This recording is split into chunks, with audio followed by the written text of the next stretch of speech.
तो आज हम स्वच्छता अभियान के बारे में दोस्तों बात करेंगे। स्वच्छता अभियान के लिए इसलिए बात करेंगे कि 2 अक्टूबर को प्रधानमंत्री ने देश को संबोधित करते हुए स्वच्छता अभियान की चर्चा की। नमामि गंगे से जुड़ा काम हो या फिर कचरे से बायोगैस पैदा करने वाले गोवर्धन प्लांट, ये काम स्वच्छ भारत मिशन को एक नई ऊंचाई पर ले जाएगा। स्वच्छता अभियान 2014 में प्रारंभ किया गया था वर्तमान सरकार द्वारा और उसे 10 साल पूरा हो गए, लेकिन कुछ उपलब्धियों को इन्होंने हासिल किया है, लेकिन बहुत सी उपलब्धियां अभी भी बाकी हैं। उपलब्धियां हासिल की है कि इसलिए कि जो देहात एरिया में शौच खुले में करते थे, लगभग 86% कम हुआ है। 86% लोग अब शौच बाहर नहीं करने जाते हैं। हम वायु प्रदूषण के भी बारे में बात करेंगे कि दिल्ली की चर्चा भी की गई कि दिल्ली में प्रदूषण किस तरह तेजी से फैल रहा है, इसके क्या क्या कारण है, इसके स्रोत क्या है, इसके निवारण क्या हो सकते हैं, इन पे हमारी चर्चा होगी। तो आपको बता दें कि एयर क्वालिटी इंडेक्स एक इंडेक्स जारी करती है जिसमें बताता है कि कहाँ पे क्या स्थिति है और कहाँ पे गंभीर स्थिति है, कहाँ पे अच्छी स्थिति है। इसके 6-7 क्राइटेरिया होते हैं जिसमें बांटा गया। जो क्राइटेरिया में देखा जाता है कि 0 से 50, 50 से 100 और 100 से 200, 200 से 300, 300 से 400, 500 से 400 से 500 इसकी क्राइटेरिया होती है। इसमें अच्छे, मध्यम और गंभीर स्थिति को दर्शाया जाता है। तो एयर क्वालिटी इंडेक्स जारी कौन करता है? तो एक संस्था है जिसका नाम है सेंट्रल पॉल्यूशन कंट्रोल बोर्ड। इसकी स्थापना 1976 में जल प्रदूषण अधिनियम 1976 द्वारा की गई, लेकिन बाद में इसे वायु प्रदूषण अधिनियम 1986 के अंतर्गत इसे कार्य सौंप दिया गया और शक्तियां प्राप्त की गई। आपको बता दें कि इसलिए ये चर्चा में है क्योंकि वर्ल्ड की रिपोर्ट अभी हाल ही में आई है जिसमें बताया गया है कि भारत का विश्व में पॉल्यूशन के मामले में स्थान तीसरा है। आपको चौंकाने वाला एक और खबर ये है कि इसमें से 9 शहर, विश्व के 9 सबसे प्रदूषित शहरों में भारत का स्थान आता है। शीर्ष पे बेगूसराय और गुवाहाटी है। जो सेंट्रल पॉल्यूशन कंट्रोल बोर्ड जो होता है, इसके द्वारा जो एयर क्वालिटी इंडेक्स जारी किया जाता है उसके 4 आधारों पे जारी किया जाता है। सल्फ्यूरिक अम्ल, नाइट्रिक अम्ल और पीएम 2.5, पीएम 10 के आधारों पे एयर क्वालिटी इंडेक्स जारी किया जाता है, जिसमें देखा जाता है कि बेसिकली हमारे राजधानी दिल्ली में जो अप्रैल का महीना होता है वहाँ पे बहुत मिनिमम एयर पॉल्यूशन देखा जाता है। लेकिन उसके बाद क्या कारण होते हैं कि दिल्ली में पॉल्यूशन लगभग 400 के करीब चला जाता है एयर क्वालिटी इंडेक्स में। तो आपको बता दें कि अक्टूबर के मध्य में जो दक्षिणी भारत होता है उसको छोड़ के मानसून लगभग भारत के सभी इलाकों में होते हैं, लेकिन उसके बाद मानसून लौटना प्रारंभ करता है उत्तर पश्चिमी पौने और सिंध और गंगा के पौने से। वहाँ पे दिल्ली में धूलकण ज्यादा हो जाते हैं। एक आईआईटी कानपुर द्वारा बताया है कि धूलकण द्वारा 40% जो योगदान पीएम 2.5 जो पॉल्यूशन होता है उसमें योगदान देता है धूलकण। ये दिल्ली क्या नाम है, आईआईटी कानपुर द्वारा बताया गया है। बात आती है किसानों की, क्या पराली जलाने से ही दिल्ली में पॉल्यूशन होता है? तो ये बात सच है कि पराली जलाने से कुछ पॉल्यूशन फैलते हैं दिल्ली में। कारण क्या है कि उस समय उत्तर पश्चिमी से पवनें दिल्ली साइड आने स्टार्ट करती हैं, जिसके कारण वहाँ के पराली जलाने, जो पंजाब और जहाँ एरिया है वहाँ पे ज़्यादा पराली जलाई जाती है, जिसके कारण वहाँ पे धुलकर हमारी राजधानी में आते हैं। पर ये बात बिल्कुल गलत है कि सिर्फ पराली की वजह से ही दिल्ली में पॉल्यूशन होता है। आपको बता दें कि सबसे बड़ा योगदान वाहन का भी है।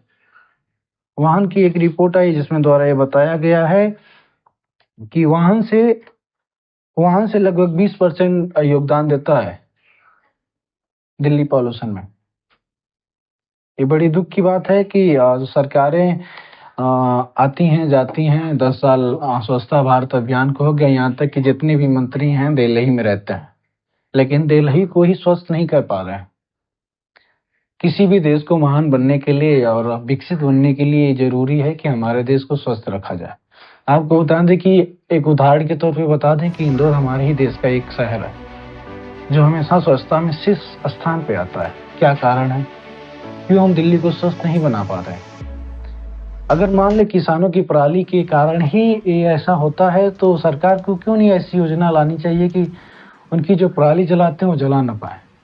गेहूं बोने के समय में उनकी जो खेतों में धान काटने के बाद जो जड़ें बचती हैं, उसको मशीन द्वारा क्यों नहीं कटवा के उसका निस्तारण करवाते हैं। अब भैया किसान को तो खेती करनी है तो जलाएगा ही जल्दी। पर किसान जितना मैं उनसे यही गुजारिश करूंगा जितना कम हो सके उतना जलाएं, क्योंकि अब समय भी आ गया है पराली का, तो इसलिए कह रहा हूँ। लेकिन एक बात आपको बता दूं कि पराली जो जलाई जाती है, अगर एक टन पराली जलाई जाती है तो उससे लगभग 3 kg PM पार्टिकुलर मैटर जो होता है ना उत्पन्न होता है। अब वहीं से 1400 किलोग्राम कार्बन डाइऑक्साइड उत्पन्न होती है, जो ग्लोबल वार्मिंग के लिए उत्तरदायी होती है। भूतापीय तेजी से बढ़ जाता है। आज आपको पता होगा, जब तापमान तेजी से बढ़ता है तो ग्लेशियर पिघलते हैं, ग्लेशियर पिघलेंगे तो समुद्र का स्तर बढ़ेगा। तो समुद्र के स्तर जब बढ़ेंगे तो जो आसपास के प्रायद्वीपीय इलाके होंगे वो डूब जाएंगे, जिसके कारण वहां के जीव जंतु नष्ट हो जाएंगे। ठीक है। अब भूतापीय तापमान बढ़ने के कारण जो जलीय जीव हैं उन पे इसका हानिकारक असर पड़ेगा, जिससे खाद्यान्न समस्या उत्पन्न हो जाएंगे, मछली उत्पादन कम हो जाएंगे। सबसे ज्यादा जो जैव विविधता पाई जाती है वो हमारे समुद्र में पाई जाती है। पराली से शुरू होता है और यहाँ जाता है। और तो और जो वाहन से भी, इसमें वाहन ही सबसे बड़े योगदान देता है, क्योंकि वाहन तेजी से वृद्धि होती चली जाती है। एक एनसीईआरटी के एक बुक में लिखा था कि 1950 में जो वाहन की जनसंख्या थी और वर्तमान में जो वाहन की संख्या, वहां पे लगभग 10 गुना वृद्धि हुई है वाहनों की। अगर 10 गुना वृद्धि हुई है तो एयर पोल्यूशन में भी वृद्धि होगी, ये जानने की बात है। तो कम से कम वाहनों का यूज किया जाए, सार्वजनिक वाहनों का ज्यादा प्रयोग किया जाए, तो ऐसे में हम थोड़ा एयर पोल्यूशन को कम किया जा सकता है। तो हम आते हैं दिल्ली में। दिल्ली में क्या कारण रहे हैं अभी वायु पोल्यूशन के?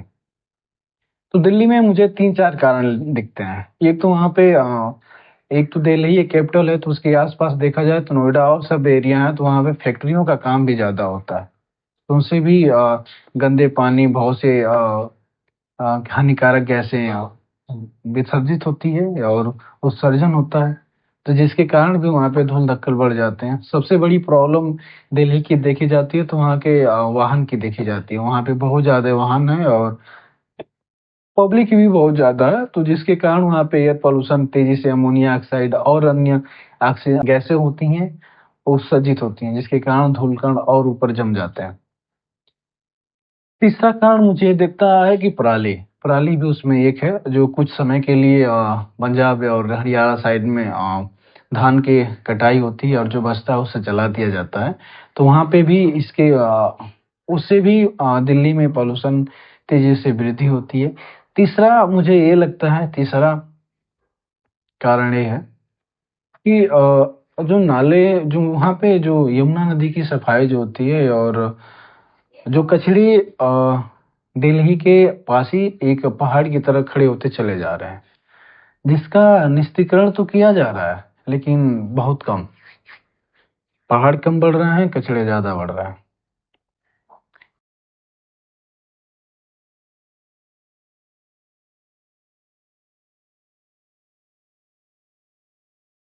इसके निवारण के लिए भारत ने कुछ मतलब शोध किए हैं, जिसमें एक NCAP आता है, जिसमें नेशनल क्लीन एयर प्रोग्राम द्वारा ये बताया गया है कि 5 साल का डाटा लिया है और बताया है कि 49 शहरों में 27 शहर ऐसे हैं जहाँ पे 2 PM 2.5 जो पॉल्यूशन होता है उसमें कमी देखी गई है।